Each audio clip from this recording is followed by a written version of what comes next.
Hello नमस्कार मेरे प्यारे दोस्तों, स्वागत है आपका द हिंदू 8 फरवरी के एडिटोरियल आर्टिकल में। दोस्तों, हम लोग इस एडिटोरियल आर्टिकल का एनालिसिस करेंगे इंग्लिश ग्रामर, स्ट्रक्चर और वोकेबलरी के पॉइंट ऑफ व्यू से, और कुछ नए तरीके की चीजें अंग्रेजी में सीखेंगे। और आज का एनालिसिस प्रोनाउन और वर्ब को टारगेट करेगा कि कौन सा वर्ब किस टेंस में है, किस वॉइस में है, उसका सब्जेक्ट कैसा है, कौन सा है, और कौन सा प्रोनाउन किस नाउन को रेफर कर रहा है।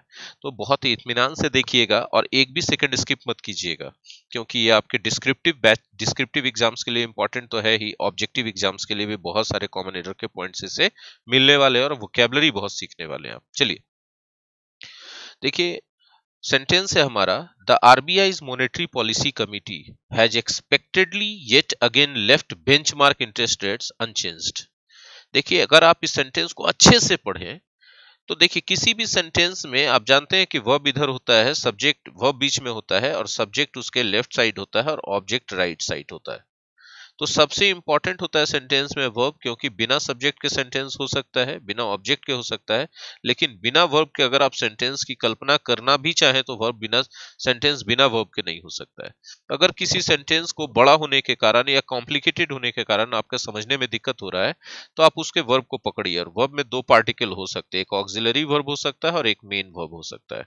ठीक है, ऑक्सिलरी वर्ब की तो संख्या सीमित है, तो इसलिए आप आसानी से पहचान लेंगे कि यहाँ हैज क्या हो सकता है, ऑक्सिलरी वर्ब। और चूंकि हैज है और इसके साथ कोई मेन वर्ब आया है, तो प्रोबेबली वो V3 होगा। तो हमारा वर्ब है हैज लेफ्ट, छोड़ छोड़ दिया है। किसने छोड़ दिया है? तो ये हमारा सब्जेक्ट है। आरबीआई मॉनेटरी पॉलिसी कमिटी ने छोड़ दिया है, एमपीसी ने छोड़ दिया है। किसको छोड़ दिया है? बेंचमार्क इंटरेस्ट रेट्स को। कैसे छोड़ दिया? अनचेंज्ड।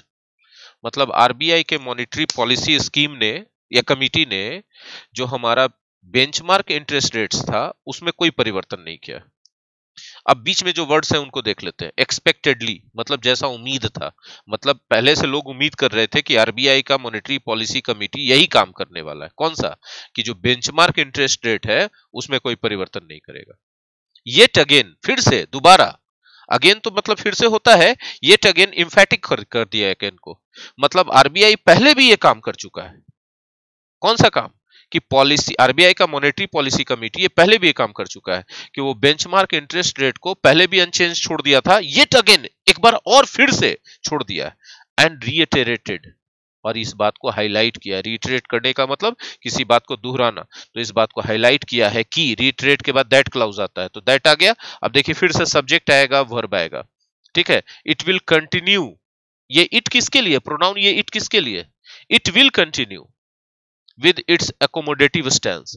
इट मतलब आरबीआई, इट मतलब आरबीआई कंटिन्यू करेगा अपने एकोमोडेटिव स्टैंस के साथ। एकोमोडेटिव स्टैंस क्या होता है? इकोनॉमी में एकोमोडेटिव स्टैंस का मतलब होता है किसी भी पॉलिसी में इंटरेस्ट रेट को कम करके रखना, ताकि इकोनॉमिक एक्टिविटीज जो है मार्केट के अंदर बढ़े और जिसके कारण प्रोडक्टिविटी और पर कैपिटा इनकम बढ़े। जाहिर सी बात है। अच्छा, तो इट विल कंटिन्यू मतलब आरबीआई कंटिन्यू करेगा अपने एकोमोडेटिव स्टैंस के साथ। मतलब आरबीआई पहले से एकोमोडेटिव मूड में है। एकोमोडेटिव मूड में होने का मतलब कि वो जितने भी लोन्स हैं उनके रेट्स को, इंटरेस्ट रेट्स को कम रखे हुए हैं, ताकि लोग ज्यादा से ज्यादा लोन लें और इकोनॉमिक एक्टिविटी करें, बिजनेस करें, कार खरीदें, मकान बनाएं, ये सारी चीजें करें। लोन लेकर के मोबाइल खरीद लें, लैपटॉप खरीद लें। जाहिर सी बात है कि आप किसी भी वजह से खरीदते हो तो ईएमआई भरने के लिए आप एफर्ट डालोगे। ईएमआई भरोगे, उधर बैंक का बाजार बढ़ेगा, और चूंकि आप प्रोडक्ट्स और सर्विसेज खरीद रहे हो तो प्रोडक्ट्स और सर्विसेज का भी मार्केट बढ़ेगा। तो एक तरह से इकोनॉमिक मूवमेंट आ जाएगा, इकोनॉमिक हलचल आ जाएगा, इकोनॉमिक एक्टिविटी फास्ट हो जाएगा। तो इसी को कहते हैं, इसी तरीके को कहते हैं एकोमोडेटिव स्टैंस रखना। ठीक है, तो it will continue with its accommodative stance at least into the next fiscal year. और आरबीआई कब तक ये कंटिन्यू करने वाला है? कम से कम अगले नेक्स्ट फिस्कल ईयर में। नेक्स्ट फिस्कल ईयर क्या होगा? 2021 से लेकर 2022 तक होगा। In order to secure a sustained economic recovery. और आरबीआई ऐसा क्यों कर रहा है? इसलिए कर रहा है, इन ऑर्डर टू की जगह आप खाली टू भी लगा दो तो वही बात होगा ना, सिक्योर करने के लिए क्या सिक्योर करना चाहता है आरबीआई? एक सस्टेन्ड इकोनॉमिक रिकवरी। देखो भाई, आप सब लोग जानते हो ना कि कोरोना आया तो सबका आमदनी बंद हो गया, और सबका आमदनी बराबर देश का आमदनी। तो देश का आमदनी बंद हो गया, इकोनॉमिक, तो जाहिर सी बात है इकोनॉमिक लॉस में चला गया, हर चीज इकोनॉमी पूरा लॉस में चला गया, उसको रिकवर करना है। तो इकोनॉमिक रिकवरी हो और ये सस्टेन्ड रहे, मतलब फिर से डवाडोल ना हो। यदि कोई चीज सस्टेन्ड रहता है तो वो उसी स्थिति में कंटिन्यूड रहता है। ठीक है, तो मतलब इस लाइन का ये सारांश निकल के आया कि भाई जरा देखिएगा, हम इसको साफ कर रहे हैं ताकि हम यहाँ पर लिख करके आपको समझा सकें। ठीक है, हम यहाँ पर साफ कर रहे हैं ताकि हम आपको लिख के समझा सकें। ठीक है, देखिए इसका मतलब हो गया कि एमपीसी है, शॉर्टकट में हम लिख रहे हैं MPC, continued with the accommodative, है ना, अकोमोडेटिव स्टांस। आज का वीडियो थोड़ा लंबा होने वाला है, पेशेंस रखिएगा, क्योंकि जाहिर सी बात है मैं आज थोड़ा अलग तरीके से आपको एक्सप्लेन कर रहा हूँ, वर्ब को उठा रहा हूँ, प्रोनाउन को उठा रहा हूँ, रिलेट करके बता रहा हूँ। अकोमोडेटिव स्टांस, ओके, या फिर इसको हम थोड़ा सा और मॉडिफाई करके लिख देते हैं इजी वे में कि कंटिन्यूड विद कीपिंग, क्या किया आरबीआई, जैसे समझिए ना, थोड़ा सा हड़बड़ाइए मत। MPC continued with keeping the interest rate low, keeping the interest rates, ब्याज की दर को कम रखा ना, लो, काहे के लिए? टू एनकरेज इकोनॉमिक एक्टिविटीज, यही इसका मतलब हुआ, इकोनॉमिक एक्टिविटीज को इनकरेज करने के लिए। And RBI will continue the same policy, continue the same policy at least into the next fiscal year। आप लोग समझ पा रहे हो मेरी बात? ये इस लाइन का नेक्स्ट फिस्कल ईयर, इस सेंटेंस को इस तरह से हमने रीराइट किया। ये एटलीस्ट वर्ड क्यों यूज किया गया? एटलीस्ट इसलिए कि कम से कम इतना तो गारंटी है कि अगला फिस्कल ईयर में, वित्तीय वर्ष में, यही पॉलिसी सरकार की, आरबीआई की चलेगी कि आरबीआई जो है इंटरेस्ट रेट को नहीं बढ़ाएगा, जैसे कम था कम पे रहना देगा। और इस बात को उसने रीइटरेट कर दिया, हाईलाइट कर दिया, ठीक है, कि हम नहीं बढ़ाएंगे। क्यों नहीं बढ़ाना चाह रहा है? वो चाहता है कि इनको एनकरेज हो इकोनॉमिक एक्टिविटीज, लोग सामान खरीदे बाजार में उतर के, लोन पे ही सही लेकिन खरीदें। जाहिर सी बात है, जब खरीद बिक्री बढ़ जाएगी तो बाजार में पैसा रन करने लगेगा, फिर सबका आमदनी बढ़ेगा, तो जाहिर सी बात है इकोनॉमिक रिकवरी होगा। अरे ये लंबा चलेगा। आई होप कि क्लियर है। अगले स्लाइड में पढ़िए, आगे देखते हैं। The central bank's rate setting panel has reasoned, verb देखिएगा, हैज रीजन्ड दैट, मतलब रीजन का मतलब लॉजिक देना, तर्क देना। सेंट्रल बैंक कौन है हमारा? सेंट्रल बैंक कौन है? आरबीआई है ना, इंडिया का सेंट्रल बैंक। तो आरबीआई का जो रेट सेटिंग पैनल है, हर सेंट्रल बैंक में एक पैनल रहता है जो इंटरेस्ट रेट को सेट करने का काम करता है। वो लोग इकोनॉमी के बहुत बड़े पारखी रहते हैं, वो पेट्रोलियम प्रोडक्ट्स के उत्पादन और उनके प्राइसेस पर हमेशा नजर रखते हैं इंटरनेशनल मार्केट पर, और उससे पता चलता है कि कैसे अंतरराष्ट्रीय मार्केट में हमारे देश की करेंसी का वैल्यू कम और ज्यादा हो रहा है। ठीक है, और इसका असर हमारे किस किस बिजनेस पर कितना पड़ने वाला है, और इसके हिसाब से वो पूरे इकोनॉमी का दशा दिशा निर्धारित करते हुए बैंक के लोन पर ब्याज का रेट, इंटरेस्ट का रेट सेट करते हैं कि कितना होना चाहिए। तो इसका एक पैनल होता है। तो आरबीआई का जो रेट सेटिंग का पैनल है, उसने तर्क दिया है। क्या तर्क दिया है? While there are promising signs, promising signs का मतलब बहुत शुभ संकेत है। promising यदि साइंस है तो auspicious है, auspicious का मतलब शुभ संकेत है। in the welter of data, इस डेटा के मैसिव, वेल्टर हमने पढ़ाया था ना वोकैबुलरी वाले वीडियो में, कि वेल्टर का मतलब क्या होता है? वेल्टर का मतलब होता है बहुत बड़ा कलेक्शन, लेकिन वो अरेंज्ड नहीं है, वो इन ए मेस्ड फॉर्म है, मेस्ड अप फॉर्म में है। ठीक है, तो इस डेटा के जंजाल में ये प्रॉमिसिंग साइंस मिल रहा है कि it has looked at the ongoing recovery, जो अभी रिकवरी चालू है इकोनॉमी का, उस पर नजर डाला है। Is still to gather firm traction, अभी भी बहुत मजबूत पकड़ इसको करना है। मतलब क्या हो रहा है कि रिकवरी चल तो रहा है लेकिन रिकवरी अभी उतना मजबूत नहीं तरीके से नहीं हो रहा है इसको, और अभी भी स्टिल टुगेदर, अभी भी इसको इकट्ठा करना है, फर्म ट्रैक्शन, बहुत ज्यादा मजबूत पकड़, making it crucial to provide continued policy support for restoring growth. और इस बात को निर्धारित करना है, इंपॉर्टेंट बात को, कि कंटिन्यूड पॉलिसी प्रोवाइड कर सके ताकि जो ग्रोथ है उसको रिस्टोर करने में मदद मिले। ठीक है। The sharp deceleration in retail inflation, जो रिटेल इन्फ्लेशन था, रिटेल में चीजों के दाम बढ़ रहे थे, उसमें बहुत तेजी से कमी आई है दिसंबर महीने में। ठीक है। When headline CPI inflation eased to 4.6% after being stuck above the RBI's upper tolerance threshold of 6% for 6 straight months. My God, ये गौर से समझिएगा, इकोनॉमिक टर्म है। CPI इन्फ्लेशन ईज करके ईज्ड टू 4.6%, ईज किया मतलब थोड़ा आसान हो गया, इंटेंसिटी कम हो गई, ईज करके कहां तक पहुंचा, 4.6% तक पहुंच गया। ये लिखा हुआ है। कब पहुंचा कि जब ये आरबीआई के अपर टॉलरेंस थ्रेशोल्ड तक पहुंच गया था। मतलब आरबीआई ने कहा था कि भैया 6% तक जाएगा ये इन्फ्लेशन रेट, तब तक तो हमारी इकोनॉमी बर्दाश्त कर लेगी, हम बर्दाश्त कर लेंगे, आरबीआई बर्दाश्त कर लेंगे। 6% से कहीं क्रॉस कर गया तो आरबीआई भी चरमरा जाएगा। किस चीज के बारे में बताया था? रिटेल इन्फ्लेशन के बारे में, यानी खुदरा में जो सामान का दाम बढ़ते जा रहा था उसके बारे में बताया था आरबीआई ने। 6 महीना तक रिटेल इन्फ्लेशन 6% पर अटका रहा और उसके बाद ईज किया, ईज करके कहां तक पहुंचा, 4.6% पर आया। ठीक है। क्लियरली अपीयर्स, इससे साफ साफ ये पता चलता है, टू हैव स्मूथड द ब्रो, इससे तनाव थोड़ा कम हुआ है। स्मूथ द ब्रो मतलब तनाव कम हुआ है। For the 6 members of the committee, ये जो एमपीसी थी ना कमिटी, उसके 6 मेंबर्स का तनाव थोड़ा कम हुआ है। And provided them the space to stay focused in the near term on prioritising growth. ठीक है। और उनको इस तरह का जगह मिल गया, उनको एक टाइम मिल गया कि वो फोकस कर सके किस पर, नजदीकी शॉर्ट टर्म प्लान पर, ताकि ग्रोथ को प्रायोरिटी दिया जा सके। ठीक है।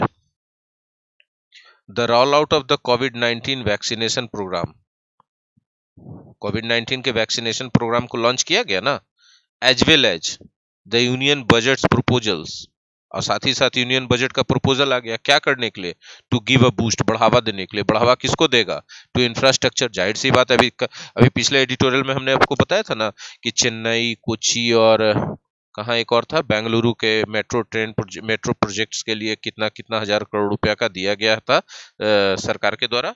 एंड इनोवेशन एंड रिसर्च को भी बढ़ावा देने के लिए बात कहा गया।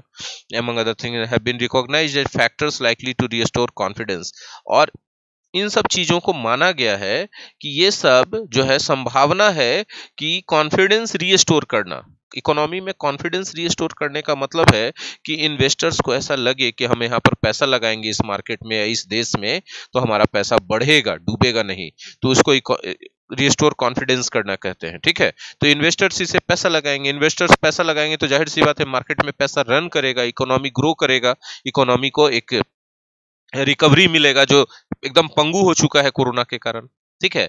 तो ये कहा गया कि ये सब जो यूनियन बजट में जो प्रपोजल लाया गया कि इंफ्रास्ट्रक्चर को बूस्ट किया जाएगा, इनोवेशन और रिसर्च को बढ़ावा दिया जाएगा, दूसरे चीजों, ये सब चीज जो है कॉन्फिडेंस रिस्टोर करने के लिए एकदम फैक्टर्स है, की फैक्टर्स के रूप में देखा जा रहा है।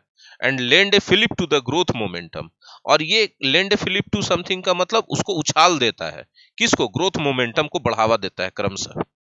ठीक है। Rural demands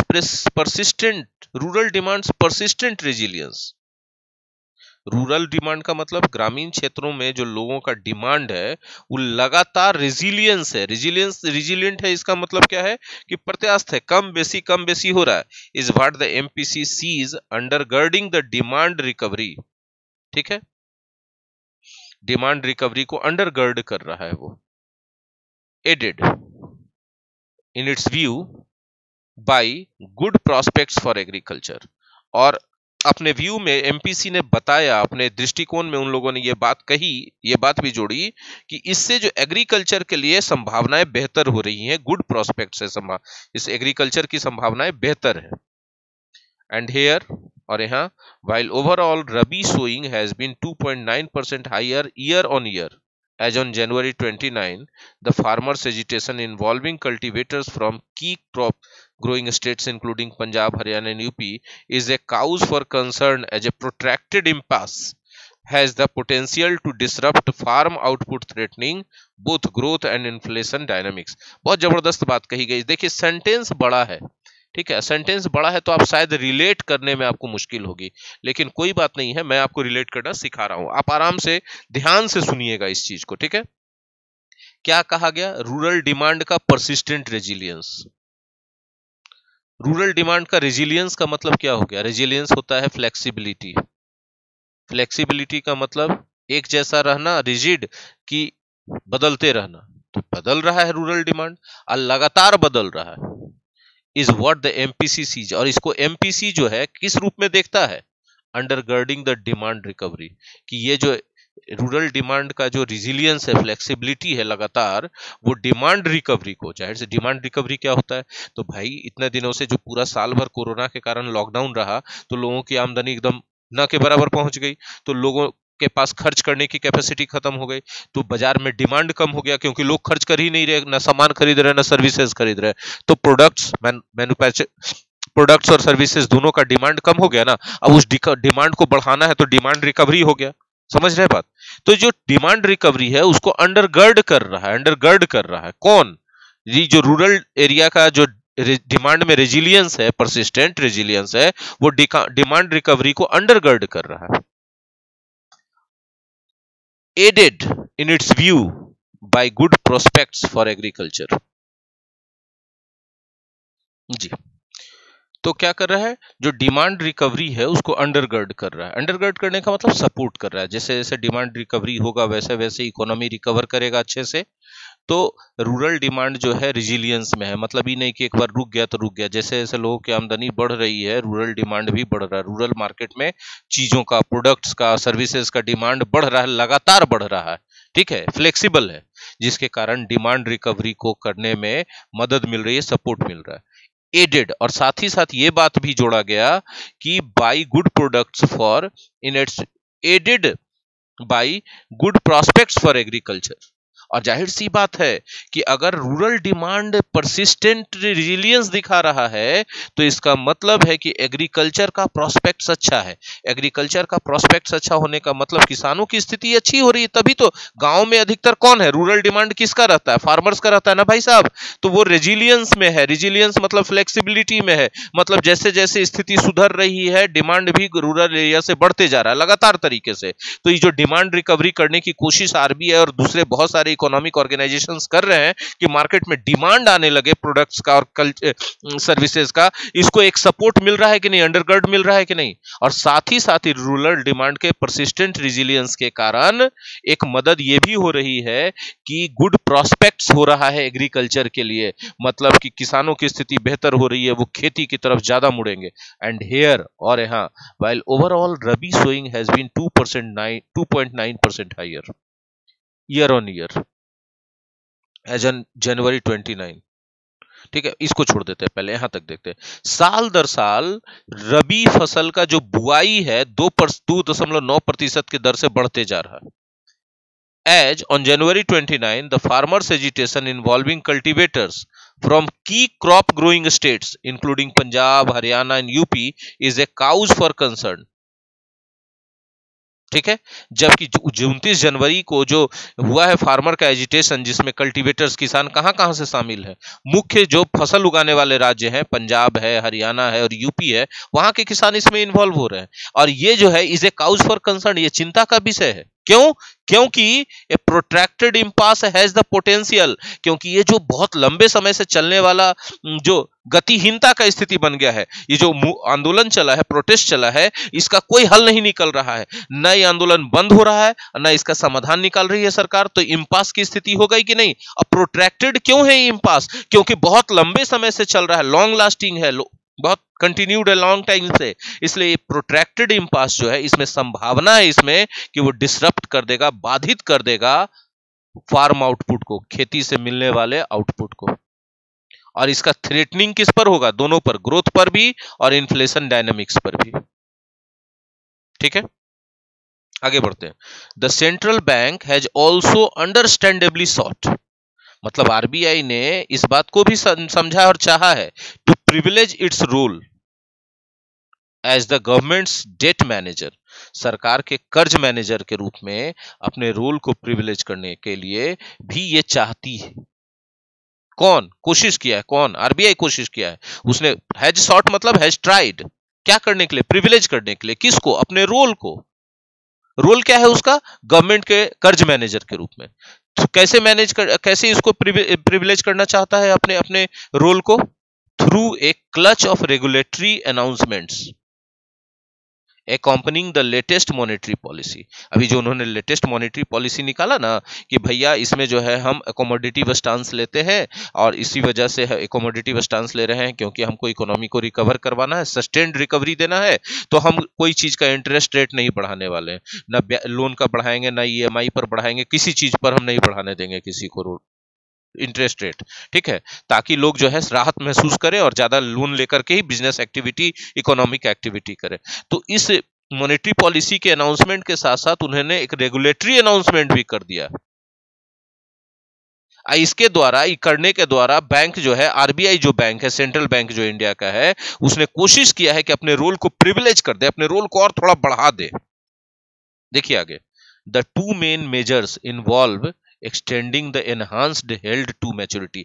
the two main measures, ये दोनों मेन उपाय। कौन से दोनों मेन उपाय? तो आप पीछे जाइए, आपको पता चलेगा। यहां पर देखिए, एक रेगुलेटरी अनाउंसमेंट करने वाला और एक मॉनेटरी पॉलिसी लागू करने वाला। ये जो दोनों उपाय किए गए थे, उसमें क्या क्या शामिल है? उसमें extending the enhanced held to maturity dispensation शामिल है फॉर बैंक्स।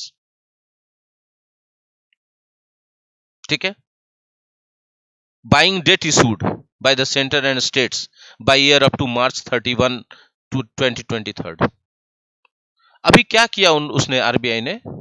ठीक है, उन्होंने held, extending the enhanced held to maturity dispensation कर दिया। ठीक है,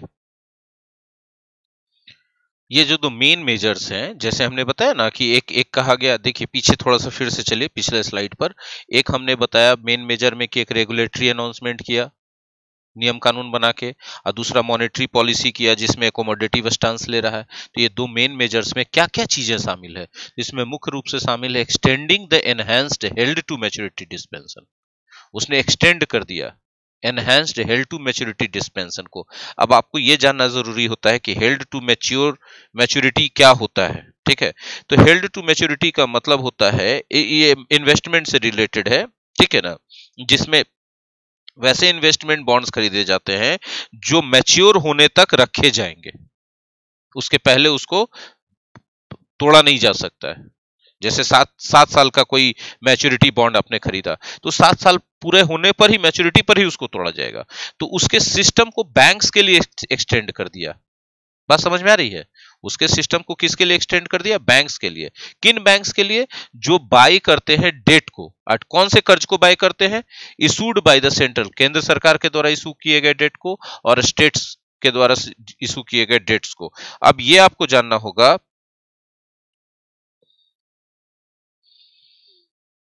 तो ये दोनों मेजर्स जो मेन मेजर्स लिए गए उसमें एक्सटेंड किया गया है enhanced held to maturity dispensation for banks के लिए। हेल्ड टू मैच्योरिटी डिस्पेंशन क्या होता है? एक ऐसा सिस्टम जिसमें आप कोई भी बॉन्ड या इन्वेस्टमेंट खरीदते हैं तो आप उसको बीच में कोई उसको तोड़ के पैसा नहीं ले सकते मैच्योर होने तक। ठीक है, उसका पीरियड होता है मैच्योर होने का, अलग अलग इन्वेस्टमेंट पॉलिसीज का, किसी का 7 साल, किसी का 5 साल। तो ये चीज एक्सटेंड किसके लिए किया गया? बैंक के लिए। किन बैंक्स के लिए? वो बैंक्स के लिए जो डेट खरीदते हैं। डेट सिक्योरिटी बॉन्ड क्या होता है या डेट बॉन्ड क्या होता है हम बताते हैं आपको। और ये डेट बॉन्ड इशूड किसके द्वारा किए जाएंगे? से केंद्र सरकार और स्टेट के द्वारा जो बैंक्स इशू किए गए डेट बॉन्ड्स को खरीदते हैं। डेट बॉन्ड्स या बॉन्ड्स ऐसी चीजें होती हैं जो एक तरह का, आपको समझिए ना कि कोई कंपनी है, कॉर्पोरेट सेक्टर है या गवर्नमेंट कंपनी है, कोई भी है, वो बॉन्ड इशू करती है तो एक पेपर इशू करती है। इस पे लिखा रहता है कि इस पेपर का कीमत इतना है, कोई भी इसको खरीदेगा तो ये 10 रुपए का पेपर है, 10 रुपया हमको दे दिया कंपनी को, तो कंपनी में इतना हिस्सा उसका हो जाएगा। अब उसका टर्म्स एंड कंडीशंस अलग अलग हो सकता है। कभी कंपनी प्रॉफिट में से शेयर देती है, या तो उस बॉन्ड में लिखा रहता है भाई कि प्रॉफिट में से शेयर नहीं मिलेगा, 5 साल पूरा हो गया तब 5 साल पर आपको 10 रुपया के बदले 15 रुपया, 20 रुपया, 25 रुपया, 50 रुपया कुछ भी, या 10 रुपया के बदले 12 रुपया आपको मिल जाएगा एक बॉन्ड पेपर आप खरीदते हैं तो इसको डेट बॉन्ड कहते हैं। इस डेट बॉन्ड के जरिए कॉर्पोरेट सेक्टर में कंपनीज और गवर्नमेंट भी, सरकारें भी कर्ज लेती हैं लोगों से इस तरह से। और लोग क्यों देते हैं पैसा इसमें? तो लोग इसलिए देते हैं क्योंकि लोगों को पता चलता है कि मैच्योरिटी होने पर जितना पैसा हम इन्वेस्ट किए उससे ज्यादा हमको मिलेगा। तो जो 2 मेन मेजर्स लिए गए आरबीआई के द्वारा, उसमें एक्सटेंड कर दिया गया enhanced held to maturity dispensation for banks के लिए, कि हेल्ड टू मैच्योरिटी वाला सिस्टम बैंक्स भी खरीद सकते हैं। बैंक के पास अगर पैसा है तो क्या खरीद सकते हैं भैया? वो डेट बॉन्ड्स को खरीद सकते हैं, अगर केंद्र सरकार या राज्य सरकारें करती हैं तो। कहां तक खरीद सकते हैं? By a year up to March 31, 23 तक।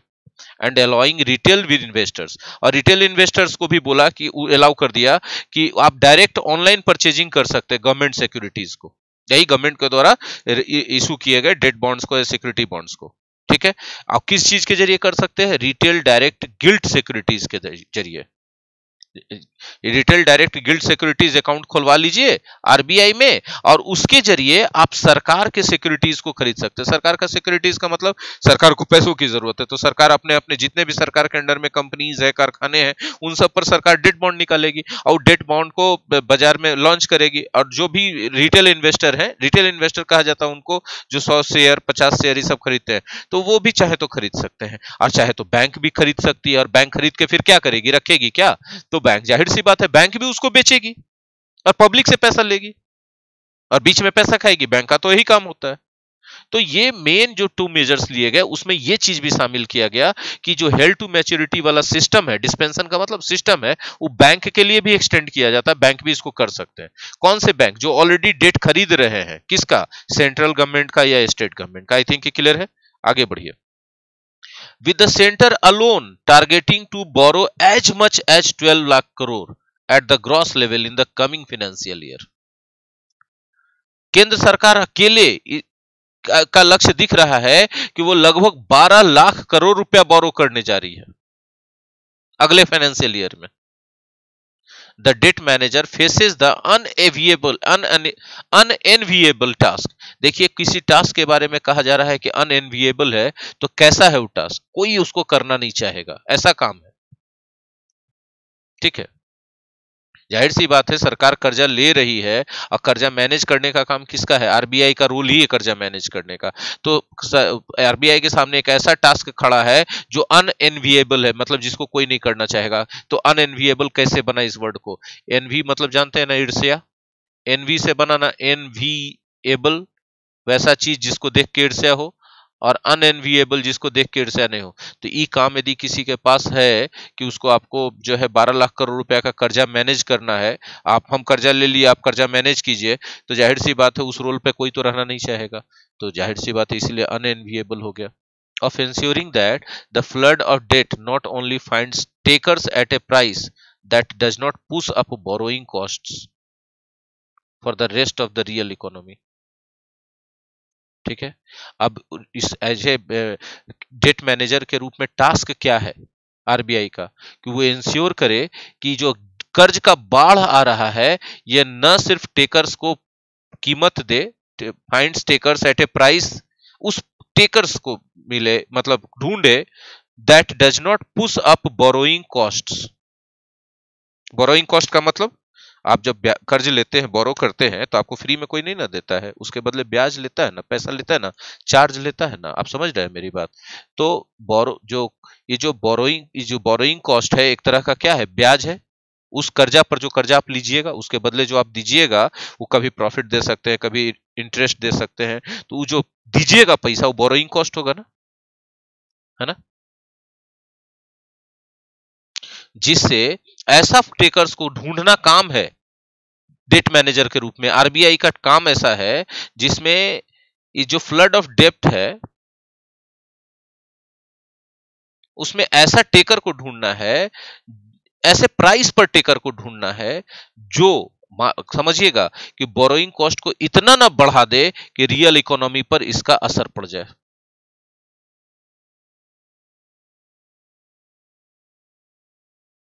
ठीक है। और साथ ही साथ ये भी उसको देखना है कि ये जो बोरोइंग किया जा रहा है गवर्नमेंट के द्वारा, ये कहीं ऐसा ना हो जाए कि ये क्राउड को रोक दे, इन्वेस्टर्स के क्राउड को प्रिवेंट कर दे प्राइवेट इन्वेस्टमेंट क्रेडिट के लिए। ठीक है। मतलब क्या है कि सरकार जो है डेट इश्यूज कर रही है, डेट सिक्योरिटी बॉन्ड्स इशू कर रही है, जिसको बेच करके सरकार पैसा लेगी।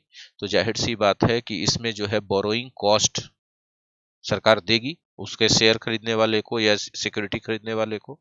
उस जो सिक्योरिटी खरीदने वाले लोग होंगे, जो टेकर होंगे, ऐसे टेकर मिलने चाहिए जो इस प्राइस पर ले जिससे कि बोरोइंग कॉस्ट के कारण रियल इकोनॉमी पर ज्यादा दबाव ना पड़े और साथ ही साथ प्राइवेट इन्वेस्टमेंट क्रेडिट में भीड़ भी ना कमे। ठीक है। With interest rates being held at near record lows and inflation still persisting above the RBI's benchmark repo rate 4%, अभी दो बात हो रहा है। ठीक है। इंटरेस्ट रेट को रोक के रखा गया एकदम रिकॉर्ड लो पर, फिर भी इन्फ्लेशन क्या बढ़ते जा रहा है लगातार। आरबीआई के जो बेंचमार्क रेपो रेट है 4% का, उससे ऊपर बढ़ते जा रहा है। और इसका परिणाम क्या हो रहा है? Negative real returns for savers. जाहिर सी बात है निगेटिव रियल रिटर्न्स हो रहा है सेवर्स के लिए। ठीक है। The RBI can ill afford to drop its guard on vigilance over prices.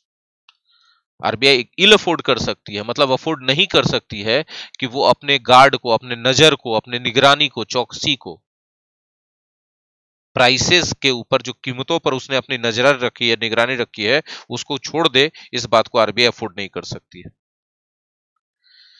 Economic passage है, चैलेंज तो रहेगा आप लोगों के लिए, लेकिन जिनको इकोनॉमी में इंटरेस्ट है उनको बहुत सारी चीजें समझ में आएंगी। इसमें बहुत सारे टेक्निकल टर्म्स भी थे। अगर आपको कोई टेक्निकल टर्म में इकोनॉमी के दिक्कत हुआ है तो आप कमेंट में लिखकर पूछिएगा, मैं उसके लिए स्पेशल से आपको बता दूंगा। कोई दिक्कत नहीं होगी, मैं उसको क्लियर करूंगा एक्सप्लेन करके।